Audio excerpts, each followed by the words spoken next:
Hi, happy Friday. And for everybody who is watching my vlogs in the hope of setting up their own business and who hasn't yet, congratulations on getting to the end of another shitty week. For everybody who has set up their own business, congratulations on just it being Friday night and you have more work to do. And to everybody in my Amy family and my Amy team and my guys, I'm going to look direct to camera for this one. Thank you for what has been a transformational week in the history of our business. Thank you. So, let's continue. This is my 30th vlog, and in one way I can't believe it. In one way, I'm so used to doing this now. It's a part of my life. For example, I was invited out on a last minute night out tonight, which was fantastic, and I loved it, and I met some great people, and I met this lovely family and this other lovely family, and they invited me over to theirs, and it was just great. And when I came home, picked up some fast food on the way home. Sorry, shouldn't do that. It was good though. Got home, was just about to go into bed. I was like, God, it's 9 o'clock, I'll get an early night. And I was like, oh no, I've not done the vlog. Rush out and do the vlog. It's that much a part of my life now. It's that much a part of my life that I feel guilty when I don't do it of a day. And that's just happened in a month. Like a month ago, I couldn't even commit to doing an Instagram update a day or a Snapchat a day. And now I have a vlog, which I show on YouTube, which is going to be there for the test of time. It may be there longer than my entrepreneurial career, who's to say? Or it may serve as a testament to how you can start out and eventually be really successful. Maybe people will watch this one day and go, that's how she started, I really want to be like her.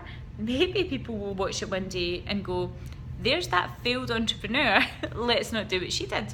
We never know, okay? But what it's shown me is, and what I always knew was true, but what it's shown me is how much can be achieved in as little a space of time as 1 month. Let's think about a month, guys. I mean, a year seems to go by so fast these days.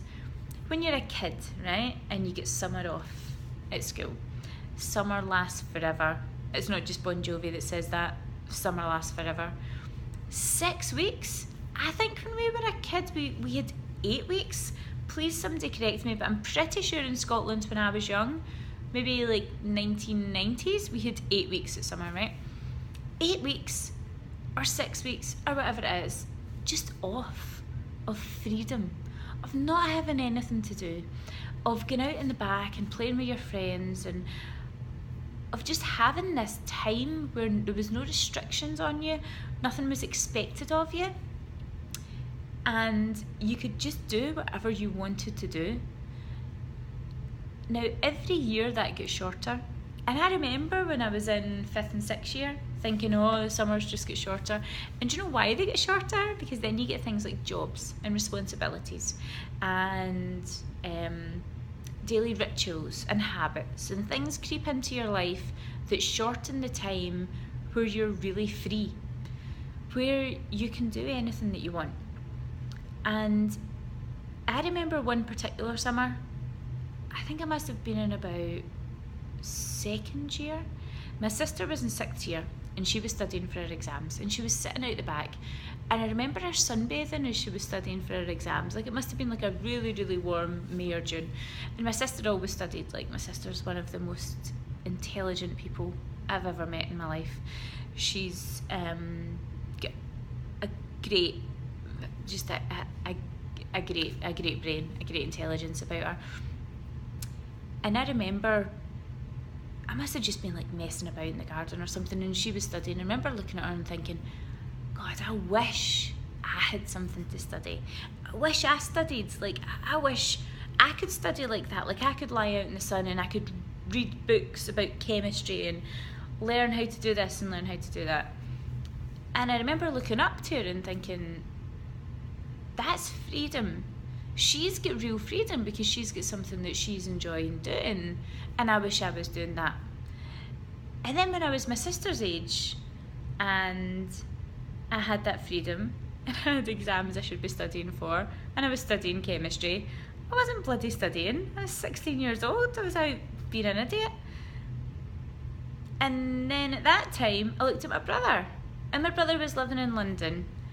And he had a great job, and he had a flat, and he had all these things. And I was just like, God, that's freedom. That's what I want to be doing. That's what I'm going after. And then when I was the age that my brother was at the time, I was thinking that. I wasn't living in London. I was living in Paisley, a shithole. I was partying every weekend. I didn't have a good job. I had a shit job. I hated my job. I dropped out of uni, so obviously the studying didn't work. And I wasn't free. I was never free.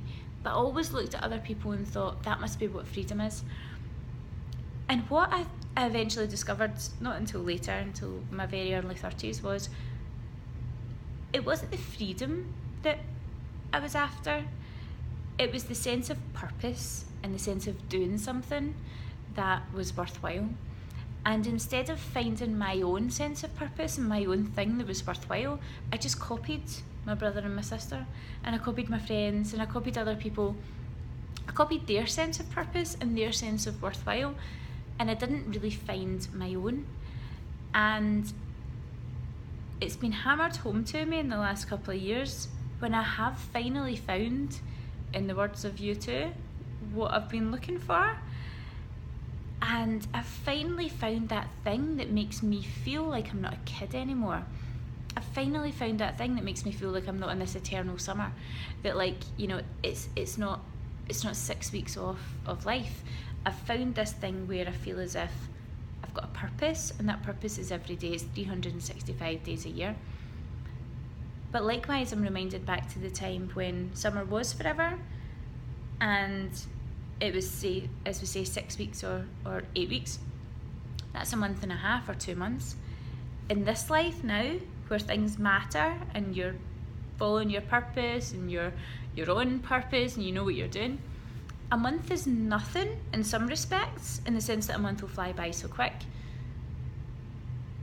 But if you're living a life where you're not doing what you're supposed to be doing, and you don't feel purposeful, and you don't feel as if this is your calling, and you don't feel as if anything you're doing is being recognised or appreciated or acknowledged, then a month can be the longest time, and it can also be the quickest time. Because a month in this life where you feel as if nothing matters can drag into eternity. But likewise, you can change it in as little as a month. I've been doing this vlog for 30 days and I already consider myself a YouTuber. What have you been doing for the last 30 days? What will you do for the next 30 days? And what will you consider yourself to be at the end of that? Let me say that again. I've been doing this vlog for 30 days and I consider myself to be a YouTuber. I mean, that's crazy, because I had no even intention of doing a YouTube channel before the 30 days. I've messed up so many times along the way. You've seen me do it. Like, I've done it 100 times. Oh my God, I'm really sorry there wasn't a vlog last night. There won't be a vlog tomorrow. I've got this on, blah, blah, blah. But I consider myself to be a YouTuber because the habit has formed, and now I am going to post a video every single day for a year. That's another 11 months, and then we'll see what to do after that.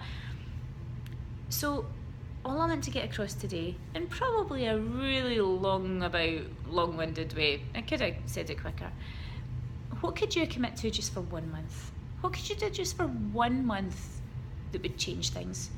What about if for 1 month you committed to 1 hour a night even of reading books about finance or marketing or business that you'd never intended reading before? What if for 1 hour a night you took a karate class, or you took a self-defense class, or you learned a new language?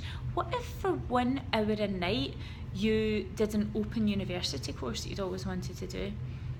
What if you just did it for a month? Because believe me, a month has passed. I know it might not seem it for you who's watching my vlogs. I know it might seem like a month's a long time because you've been watching me and you're probably bored. But believe me, it's a really, really, really short time. And I think back to those summers when I had 6 weeks and I had no purpose and I had nothing on and I felt free. And when I looked at my sister and I looked at my brother, I thought that was freedom, and I thought everybody else was free because of this, time that they had and the way they were spending it.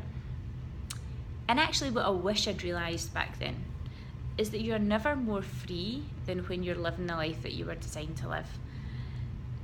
And if I'd learned that at 16, or I'd learned it at 18, or I'd learned it at 21, I honestly can't emphasise how much heartache that would have saved me.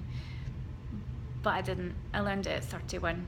So I've just got to live with that. But for somebody watching this vlog who's 21 or 18 or 16, please work out what it is you want to do. Work out what your purpose is. Work out what you get the most benefit back from and what you want to do every single day, and wake up every morning and do that. And I guarantee you will have the freest life of anybody that's around. And if you don't quite know what it is yet, just keep at it. Something will come at you. And please let me know when it does, and I will absolutely be delighted to help you with the change. But in the meantime, let's pretend like we're young and summers last forever, but we don't get old and we don't age. And entrepreneurship is a absolutely valid career choice. So if you're young and you want to follow that path, then 100% go for it. Have a great night, guys. And I'll see you tomorrow for what will be the second month of our daily vlogs. And I can't fucking wait. Enjoy. Good night.